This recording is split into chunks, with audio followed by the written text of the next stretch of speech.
Indiana, home where basketball is king among men. Not football, not baseball, not hockey, but basketball is life. It's kind of like Minnesota with hockey. But anyway, the Indiana Pacers came in the 1960s to the ABA, which was, of course, a competitor to the NBA. But the ABA decided to merge with the NBA, brought four of their strongest teams. Indiana was picked as one of them, and it seemed like a good fit. However, the Pacers had troubles with financial issues, so they decided to have a telethon to try to raise money. They actually almost became short of their goal, but because there was a technician's mistake or something like that, they got the money they needed. There was a ESPN 30 for 30 shorts about this. Yeah, about the marathon. I mean, about the um, telethon and all that, because the Pacers were almost ready to be contracted. So anyway, the Pacers in the 1980s were okay. They made headlines by drafting Nancy Lieberman, who was a very good college player, women's college player, and she thought she could join the Pacers. Unfortunately, the Pacers didn't have really room for her. Another link to a famous women's college player was made. Cheryl Miller, who was a star for USC, she was pretty good, but her brother was just as good. As Reggie Miller didn't go to USC, he went to UCLA, and Reggie Miller was drafted by the Pacers. The Pacers also got Rick Smits, Derek McKee, Alan Henderson.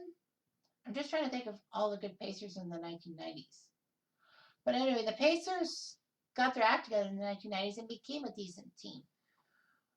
They made a great playoff run in 1995 when they dealt with the New York Knicks in the second round in a famous game one that saw lots of fouls, like more than 60 fouls in the one game that made the game very slow.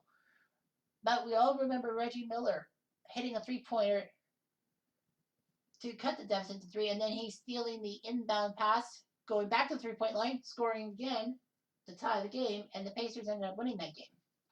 Pacers went on to win that series, of course, and take on the Orlando Magic in the Eastern Finals. Orlando had Penny and Shaq and all that, and Nick Anderson and all that. But one crazy game was the Pacers Magic Game 4, when the lead changed a lot in the final few minutes of the game. But it was Indiana who won it because Rick Smits hit a turnaround jumper to win the game. Sadly, though, the Pacers did not win the championship. That could have easily been my what if. To me, I feel like that should have been my what if instead of the team that I'm picked. But I can't go back on it now. So the Pacers always ran afoul of the Bulls and all that because they were in the Central Division. And basically, it was like, how are we going to get past these guys and Michael Jordan and all that? Especially with Reggie Miller being a superstar. The Pacers in 2000 um, got to the NBA Finals because Larry Bird decided to be a coach. And he coached Indiana. Well, he did play college basketball in Indiana, but for Indiana State, not the Hoosiers under Bob Knight. Who could blame Larry Bird for not wanting to play for Indiana with that tyrant around? Anyway, so Larry Bird coached a very cornucopia-based team. Well, they had Reggie Miller, they had Dale Davis, they had Austin Crosher, they had Jalen Rose, they had some decent players. But one player on the 2000 Pacers that should not have been there was Jonathan Bender. The Pacers decided to gamble and send Antonio Davis to the Raptors for the Raptors' first round pick. That was Jonathan Bender. Jonathan Bender was just nothing. Whereas the Raptors got a few good years out of Antonio Davis. So anyway, yeah, and the 2000 Pacers were in the last what if against the Blazers because the Blazers were 2000. So anyway, the Pacers tried as they might couldn't get a ring for Reggie. And Reggie retired in 2005. The Pacers had some decent players. Victor Oladipo, Paul George, I would say Alan Henderson. I don't know. Not too many people. Roy Hibbert, who I was pissed off that the Pacers got inside of the Raptors. So then, the Pacers have had some decent players and haven't really done too much. So let's talk about the Indiana Pacers from 1999. Why don't we? So the 99 Pacers were picked because of their conference final loss to the New York Knicks. You may be thinking, how is this different than the 95 team that sucked to Orlando? Well, it's simple, actually. The 95 team lost to a decent team in Orlando. The 99 team lost to the New York Knicks.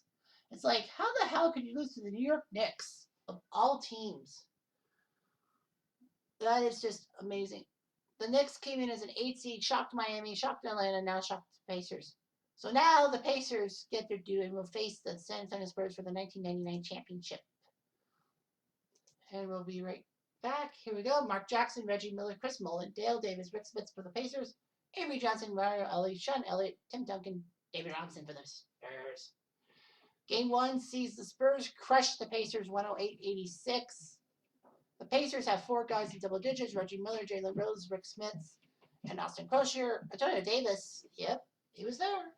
Travis Best, Derek McKee, Austin Crocier, Sam Perkins, Al Harrington, Fred Hoiberg, and Mark Pope. On the bench, the Spurs 24 from Duncan, 17 from Elliott, Antonio Daniels, Will Purdue, Jaren Jackson, Joan Kersey. Joan Kersey, wow, that's an old name. Will Purdue, I guess the Bulls needed to get rid of him. Malik Rose, Steve Kerr, the Bulls needed to get rid of him. So there's Gerald King, Andrew Gaze, the Australian superstar who was a legend in the 1980s in the Olympics, Brandon Williams. So 1 for the Spurs. Game 2 sees the Pacers get their revenge, 106-95, 26 from Reggie, 16 from Smith, 16 from Mullen, Dale Davis 14, Jalen 10, amazingly done, 19 from Elliott and Robinson. So Mario Elliott becoming a superstar in his own right for the Spurs, making it 1-1. So good old Reggie Miller. On to game 3. In game 3 had the Pacers win on home turf 95-87, shockingly. 25 from Duncan, 19 from Robinson, but it seemed like no one else could help them out. Malik Rose was there. Indiana, 16 from Reggie, 14 from Mark, 14 from Jalen. Yeah, Rick Smith 13. You know, they helped. They did what they could, 2-1. Game 4 for the Pacers and Spurs in the battle of the ABA teams. I forgot to mention that. Spurs came back to win 105-96, 28 from Duncan, 16 from Robinson. Avery Johnson didn't do that well in 34 minutes. Malik Rose, 10 points. 22 from Reggie, 14 from Mullen, 11 from Rick Smits. Great. Appreciate it. So yeah, 2-2. Game 5 would see the Spurs come through and win 105-95. I think we've had that score before. Duncan 22, Elliott 21, David Robinson 15, Malik Rose 12. 4 points in 8 minutes. Lots of 15s. Reggie, Dale Davis, and Rick Smits with 15 points. And in game 6, back in San Antonio, because 3-3, can the Spurs shake it up? Oh yeah, that fourth quarter, the Pacers just did not have anything left. 101-83, 14 from Reggie, 14 from Chris Mullin, 22 from Sean Elliott. Sean Elliott, a star before his kidney problems. So the Spurs, hey, Andrew Gaze got a title. Yeah, he was that Australian legend. They didn't give a profile on that guy? Fuck. Well, anyway, that doesn't matter. What does matter is that the Spurs would have had the NBA title and the Pacers would have been screwed no matter what.